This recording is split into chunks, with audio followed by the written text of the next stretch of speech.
আল্লাহ পাকের শুকর আদায় করা, এটা এত বড় একটা গুণ যাকে আল্লাহ রাব্বুল আলামিন কৃতজ্ঞতা স্বীকারকারী অন্তর দিয়েছেন।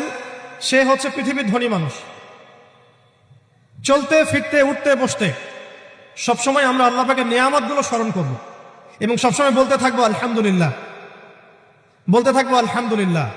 আল্লাহুম্মা লাকাল হামদ হামদান কাসীরান তাইয়িবান মুবারাকান ফীহি কামা ইয়ানবাগী লিজালালি ওয়াজহিক ওয়া আযীমি সুলতানিক। আল্লাহ পাকের শুকরিয়া যে যত বেশি আদায় করবে, আল্লাহ পাক বলেছেন লা ইন শাকারতুম লা আযীদান্নাকুম, তোমরা আমার শুকরিয়া আদায় করো আমি তোমাদের প্রতি আমার নিয়ামতকে বাড়াই দিব।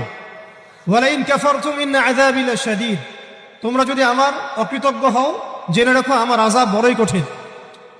তো উস্তাদগণ লিখেছেন একজন তালেবে ইলমের অবশ্যই শুকর গুজার অন্তর থাকতে হবে। আমাদের উলামায়ে কেরাম করে কথাটা বারবার বলেন যে কলবুন শাকির, শুকর গুজার কৃতজ্ঞতা স্বীকারকারী একটা অন্তর থাকতে হবে। সবসময় চিন্তা করব আমাকে আল্লাহ কি দিয়েছেন, এটা চিন্তা করব না আমাকে আল্লাহ কি দেন নাই। আল্লাহ পাক আমাকে সুস্থ রেখেছেন, নিরাপত্তা দিয়েছেন, আমি খাচ্ছি পান করছি, এই যে নিয়ামত আল্লাহ পাকের যে অগণিত নিয়ামত, এটাকে স্মরণ করা এবং সে অনুযায়ী শুকরিয়া আদায় করা। আল্লাহ পাক সবাইকে শুকরিয়া আদায় করার তৌফিক দান করেন। এই যে চারটা ওজিফার কথা বলা হচ্ছে, এটা কিন্তু থানভীর রহমতুল্লাহি আলাইহি তার যে খলিফা ডক্টর আব্দুল হাই